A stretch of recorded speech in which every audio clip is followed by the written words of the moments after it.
바로 본문 말씀 우리 함께 보겠습니다. 창세기 15장 5절입니다.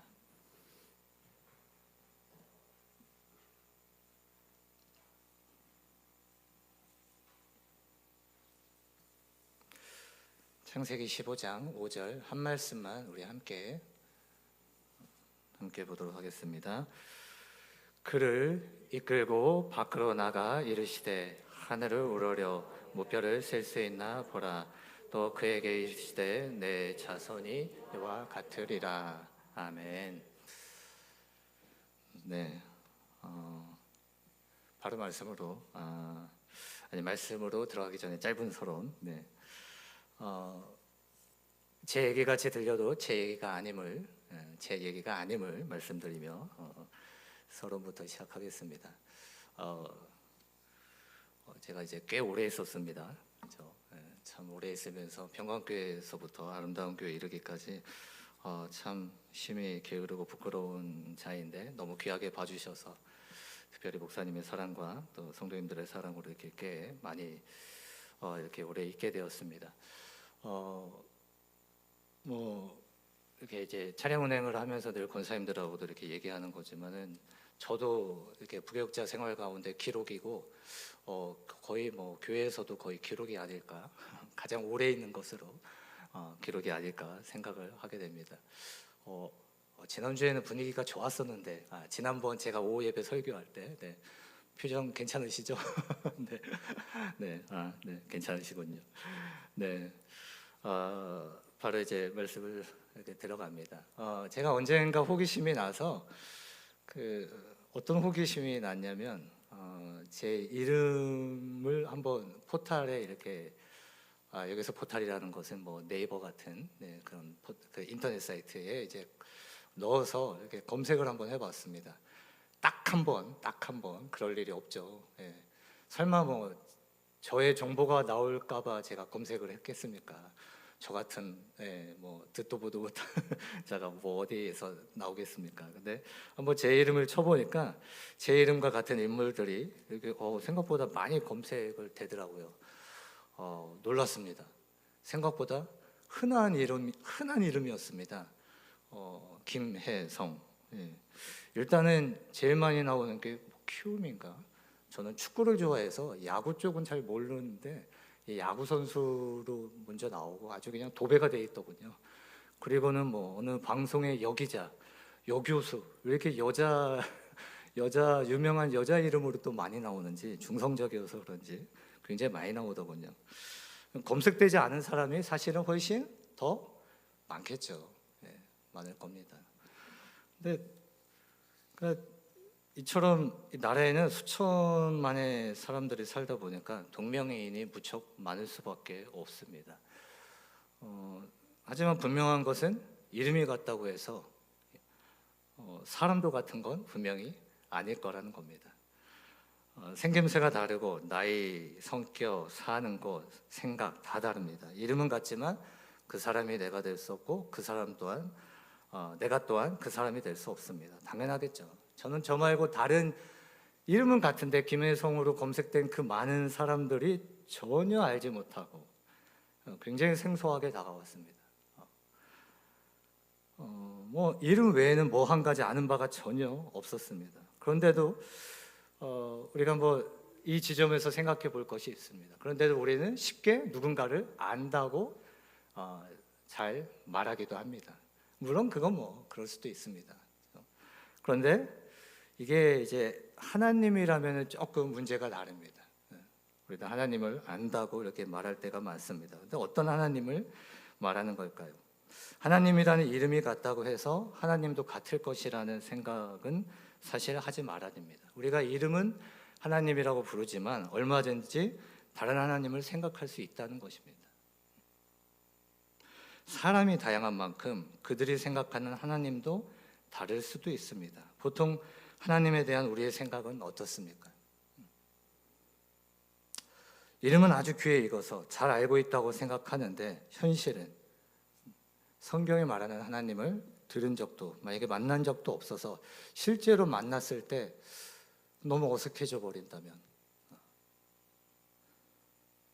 저는 모든 부분에서 그냥 태생이 좀 게으르고 낙천적이라서 뭐 별로 뭐 걱정이나 미리 뭘 이렇게 그런 것 자체를 하는 자가 아니지만, 저는 유일하게 위기의식을 가진 게 있다면 이런 부분에서 위기의식을 가집니다. 만약에 하나님을 우리가 실제로 딱 만났는데 하나님이 어색하게 느껴진다면 어떨까? 사실 피조물이라면 그 누구도 하나님을 쉽게 안다고 말할 수 없습니다. 왜 그렇죠? 우리는 한계가 있는 유한한, 하나님을 절대 안다고 쉽게 말할 수 없는, 무한하신 하나님을 안다고 말할 수 없는 유한한 피조물이기 때문입니다. 그런 한계가 있는 우리는 결국은 성경이 제공하는 하나님에 대해서 귀를 기울일 수밖에 없습니다. 창세기 15장에서 우리가 이제 놓쳐서 안 될 하나님의 질문이 있습니다. 너 저 무뼈를 다 셀 수 있겠니? 지금 여기에도 이렇게 핀 조명이 많이 있는데요. 이 핀 조명, 이런 조명들과 비교도 안 되는, 사실 이제 도시라서 우리가 안 보일 뿐이지 하늘에 별이 많죠. 너는 네 눈에 보이는 저 물별들도 다 셀 수가 없으면서 그런 너의 셈을 기준으로 나의 능력을 판단해? 네 몸이 늙었다고, 네 육신이 죽은 것 같이 되었다고, 너의 몸과 이 세상을 창조한 나의 능력을 네가 제한하냐? 판단하냐? 이제 아브라함은 믿을 수밖에 없게 된 겁니다. 왜? 자기의 셈을 근거로 한 그 믿음이, 기존에 자기 나름대로 생각한 그 계산이, 자기 계산이 무너져 버렸기 때문입니다. 그 무한함 앞에 우리가 서게 된다면 반드시 우리가 경험하게 되는 것이 있습니다. 유한한 우리가 그 무한하신 하나님 앞에 서면 반드시 우리는 무언가를 경험하게 되어 있습니다. 그게 뭘까요? 자, 목이 마르네요. 자, 하나님, 그 무한하신 하나님 앞에 서게 되면 우리는 반드시 경험하게 되는 것이 있는데, 그것은 바로 절망감입니다.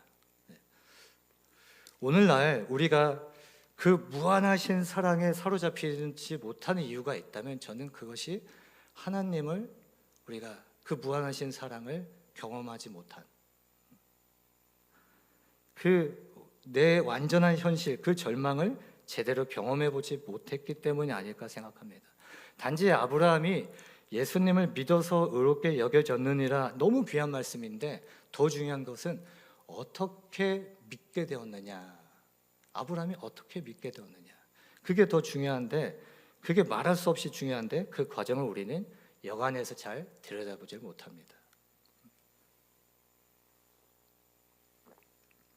하나님은 자기 셈, 그 나름의 확고한 자기 계산을 근거로 한 아브라함의 기존의 믿음을 무너뜨리려고 했던 것입니다. 자, 아담 얘기, 그 흙, 티끌, 먼지, 그 얘기 한 번 더 해야 되겠습니다. 제가 예전에 새벽에는 자주 드렸던 말씀인데요. 하나님께서 첫사람 아담을 흙으로 지으셨습니다. 우리 주일학교 선생님들 있는데요. 주일학교에서부터 우리가 배운 바죠. 아담아, 한글로 번역하면 사람이지만 그 뜻은 흙, 티끌이라는 뜻입니다. 그 아담아로, 그 흙으로 만들어진 존재가 바로 아담이니까 결국 우리는, 저와 여러분은 바로 다 흙덩어리들입니다. 흙덩어리들. 그런데 우리가 원어 뜻만 알아서 뭐하죠? 하나님 앞에서 우리가 흙덩어리라고 말하는 성경이 뭘 말하는 건지를 알아야 의미가 있겠죠. 하나님이 아담을 저주하시고 뭐라고 그러시죠? 창세기 3장에 너는 무엇이니?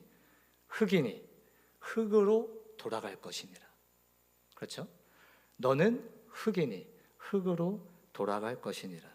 네가 어디서 나와서 네가 결국 어디로 가게 되는지를 우리에게 알게 하신 겁니다. 흙을 갈게 하셨죠. 또 에덴 동산에서 그걸 쫓아내시면서 땅을 갈게 하셨단 말이죠. 그러니까 하나님이 생기를 결국 이제 불어넣어 주셔서 이제 하나님 앞에서 살게 되었지만, 중요한 것은, 그러니까 이 맥락이 우리에게 뭘 말하고자 하는 거냐는 거죠.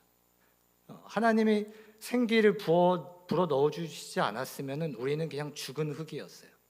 이제 죽은 흙, 아무것도 아닌 흙, 생명력이 없는 흙. 근데 하나님이 생기를 불어 넣어 주셔서 이렇게 사람 구실을 하고 살아갈 수 있는 것입니다. 결국에는 하나님이 살라면 사는 대로 사는 게 인간인 것입니다. 그런데 그 흙덩어리들이 자신의 신분을 망각했습니다. 망각할 만하죠. 왜냐하면 그 흙덩어리들이 만들어 놓은 이 세상 문명이 얼마나 화려합니까? 그러니까 자기가 흙덩어리였으면 자꾸 망각합니다. 그 흙덩어리들 중에 일부에게 위로부터 내리는 그 은혜의 비가 내립니다. 비가 내리면 그냥 바로 열매가 열리던가요? 바로 축복입니까? 그렇지 않죠. 뭐 꼭 시골에서 자라야 그걸 압니까? 그렇죠? 비가 내릴 때 흙을 잘 보고 있으면 그 흙이 일단은 아프죠. 네, 비가 내리면 파헤쳐지니까요. 그 흙덩어리들이 이제 낱낱이 파헤쳐집니다. 우리 눈에 보기에 그 부럽기만 한 그 자기 잘난 맛에 사는 그 자들이 복받은 자가 아니라 나는 흙덩어리였네. 이걸 깨닫는 일부의 소수의 이 땅에 사는 사람들 중에 그 일부의 사람들이 정말 복받은 자인 것입니다. 이 사실을 마음에 바르게 깨달은 자라면 하나님을 절대 의존하면서 다른 사람들에게도 다른 흙덩어리들에게도 겸손할 수밖에 없습니다. 왜냐하면 내 존재가 고작 흙인데요. 무슨 교만을 떱니까? 물론 이제 하나님이 살라는 대로 살아야 되는 게 인간인데, 그럼 반대로 우리가 생각을 해봅시다. 이 세상에 죄악이 너무나 번영합니다. 지금 라디오만 켜고 TV를 켜고 SNS, 인터넷 어떤 매체에도 모든 것이 죄악입니다. 그렇죠? 죄악과 관련된 이야기입니다. 한 가지도 죄악과 관하지 않은 소식은 없는 것 같습니다. 그런데 왜 그렇게 시끄럽고 죄악이 파헤칩니까? 쉽게 말해 하나님이 어떻게 살라는지에 도통 관심이 없는 세상이기 때문입니다. 선악과 먹는 게 뭐 그렇게 악한 일이었다고 설마 아담을 그렇게 에덴 동산에서 내쫓으셨을까요? 설마 하나님이 그거 따먹을 아담인 줄을, 하와인 줄을 모르셨을까요? 에덴 동산에 떡하니 성경의 표현대로 먹음직스럽게 보암직도하게 그렇게 떡하니 나물 선악과를 딱 심어놓고는 따먹지 말아라, 따먹지 말아라, 그런 하나님이셨을까요? 그거야말로 신성모독이죠. 그게 무슨 얘기냐? 자, 우리 창세기 3장 22절을 오늘 같이 읽는 말씀이 아마 이거 하나 우리 같이 한번 보겠습니다. 시작. 여호와 하나님이 이르시되 보라, 이 사람이 선악을 아는 일에 우리 중 하나같이 되었으니 그가 그의 손을 들어 생명나무 열매도 따먹고 영생할까 하노라 하시고. 그렇죠. 사실은 하나님처럼 선악을 알게 된 것도 뭐가 그렇게 나쁜 건지 모르겠습니다. 그걸 가지고 왜 이렇게 하나님은 첫사람을 저주하셨을까? 자, 보세요. 원래는 사람이라는 것이 하나님이 지으신 첫 사람이 그러니까 원래의 사람과 우리 지금 저와 여러분 이 사람과 차이가 한 본질적으로 세 가지 중에 한 가지를 말씀드리는 겁니다. 원래 사람은 선과 악을 판별하라고 사람을 지어주시지 않았습니다. 원래 사람은 하나님이 판별해 주시는 대로 그걸 따라서 살아가는 존재였습니다. 그런데 선악과 열매를 딱 먹게 되자 하나님처럼 스스로 선악을 구별하고 자기가 판단하는 인간이 되었다는 겁니다. 그게 지금 말씀에 기록되어 있는 이들이 선악을 아는 일에 우리와 같이 되었다라는 말의 뜻입니다. 결국 하나님이 지으신 애초의 인간은 선과 악을 스스로 판별하고 판단해서는 안 되는 존재였습니다. 인간은 하나님 말만 잘 듣고 잘 순종하면 사는 하나님 절대 의존적 존재로 지어진 것입니다. 여기에 참 성도와 가짜 성도가 이렇게 구별될 수밖에 없습니다. 진짜 성도라면은 하나님 절대 의존적 존재로 살아갈 수밖에 없습니다. 예수님이 왜 필요합니까?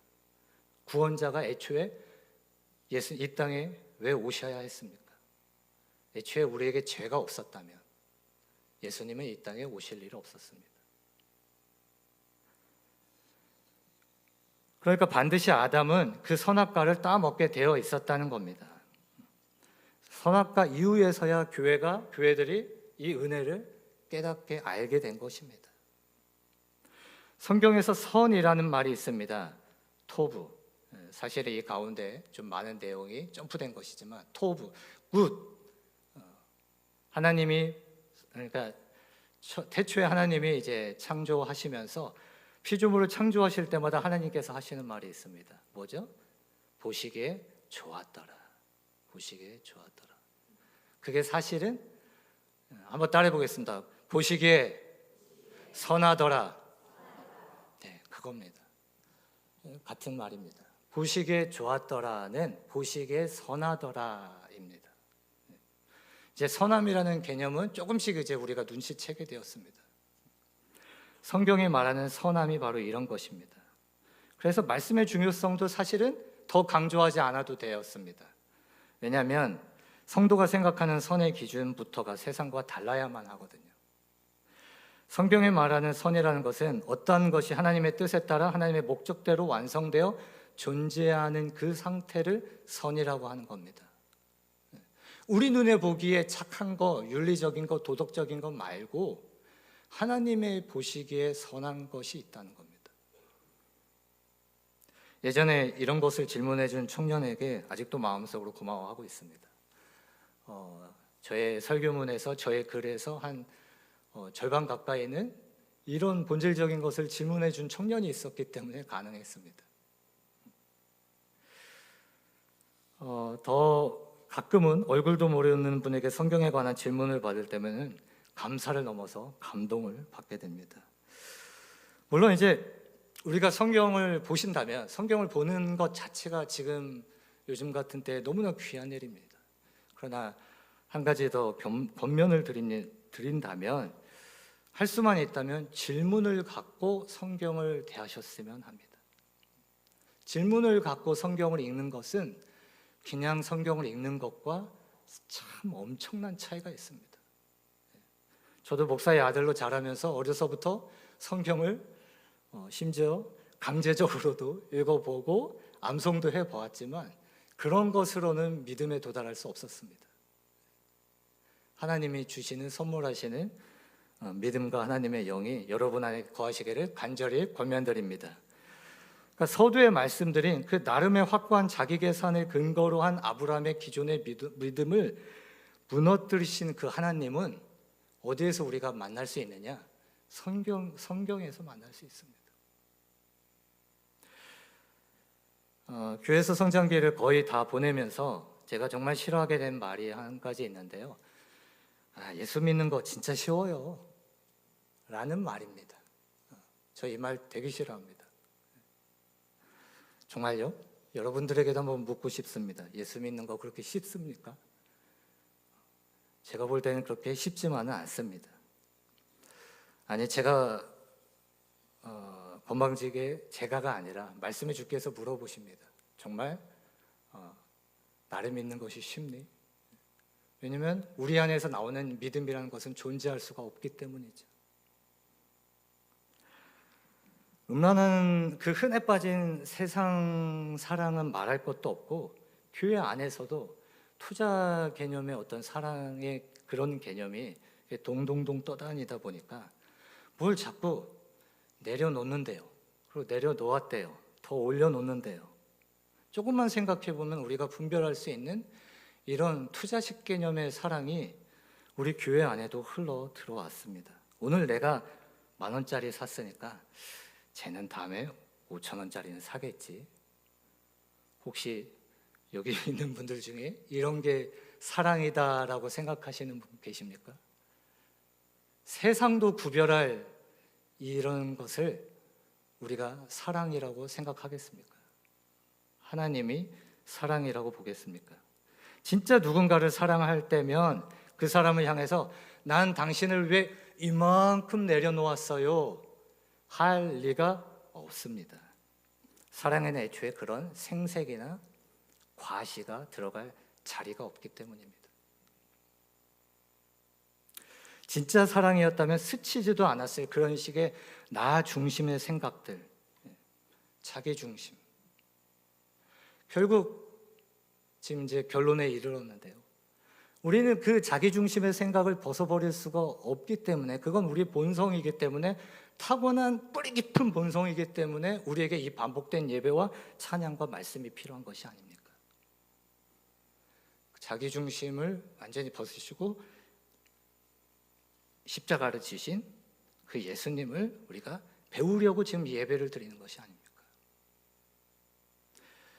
하나님이 세상을 이처럼 사랑하사, 그리고 독생자를 주셨으니, 그렇죠, 독생자를 주셨습니다. 하나님과 세상, 독생자를 주셨습니다. 쉽지 않습니다. 쉽지 않습니다. 우리가 그 자기 중심성을 버리는 게 쉽지 않기 때문에 주님께서 육을 입고 이 땅에 오셨습니다.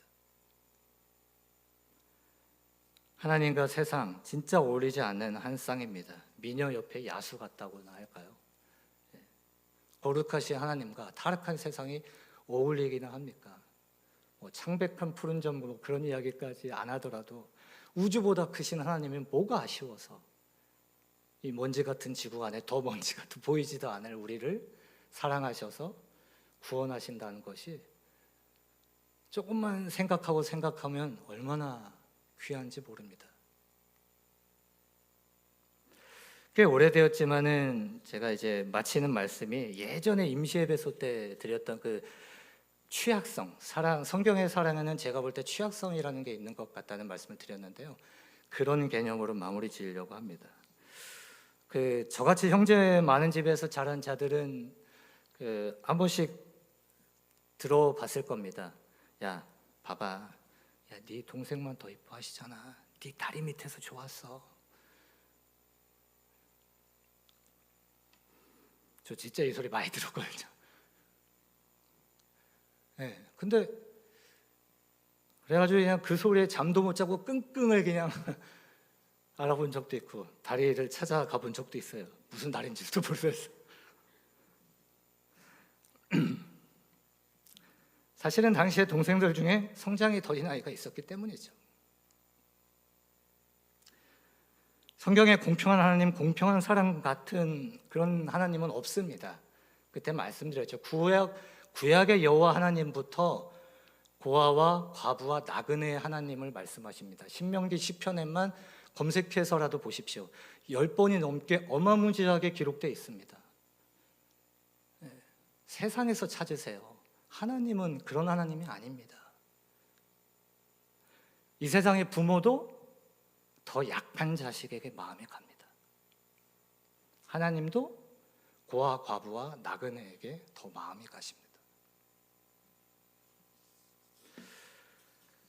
예수님이 강함으로 십자가 지셨습니까? 가장 약함으로 십자가 지셨습니다. 하나님이 강하시기만 한 분이라면 절대로 십자가의 은혜는 없었습니다. 기독교의 진짜가 되는 것이 왜 이렇게 어려운 일일까요? 기독교는 이런 사랑이기 때문입니다. 사랑이 이처럼 쉽지 않기에 기독교가 너무 어려운 것이고 저는 기독교가 진짜라고 생각합니다. 이렇게 기독교가 가장 아시죠? 조금만 검색해 보셔도 아는데요. 세상 모든 종교 중에 기독교가 가짜가 제일 판치는 곳입니다. 이단이 제일 판치는 곳입니다. 천주교 이단, 불교 이단이 기독교 이단처럼 많다는 거 들어보셨습니까? 없습니다.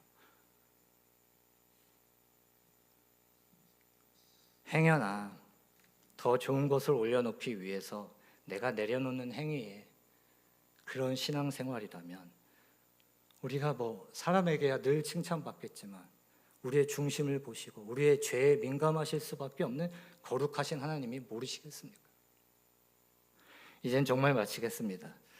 결국은 이런 맥락은 어떤 질문에 옵니까? 결국 보이는 사람도 사랑을 못하면서 보이지 않는 하나님을 사랑한다고? 이 질문에 결국 우리는 늘 이르게 됩니다.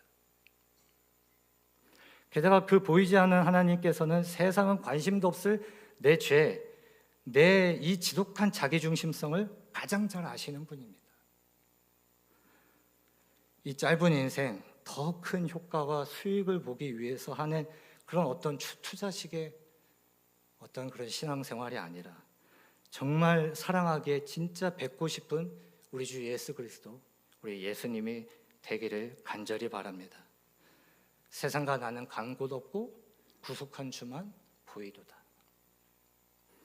힘드니까, 이런 사랑이 너무 힘드니까 피해가고 싶은 게 솔직한 우리의 심정입니다. 그렇지 않습니까? 그러나 성도라면은 평생의 과업이 되어야 합니다. 하나님이 보시는 선, 하나님이 보시는 사랑, 그게 뭔지. 우리의 온 존재를 부딪혀 고민하며 살아야 할 평생 숙제임을 기억하길 원합니다. 성경 없는 성령은 계실 수가 없습니다. 성경 없는 찬양도 애초에 불가능한데 성경 없는 예배가 가능이나 하겠습니까? 하나님이 받으시겠습니까? 오늘 낮예배 장로님이 기도하신 것처럼 그렇습니다. 양식이 없어서 물이 없어 줄이고 가란 것이 아닙니다. 여호와의 말씀을 듣지 못한 기갈이 오늘날 이 땅에 이르는 것입니다. 오늘 주님, 우리 같이 기도하기 원합니다. 여호와 하나님, 내게로부터 좀 시선을 돌려서 주님을 보기 원합니다. 그런 찬양을 이 시간에 좀 우리 함께 드리기 원합니다.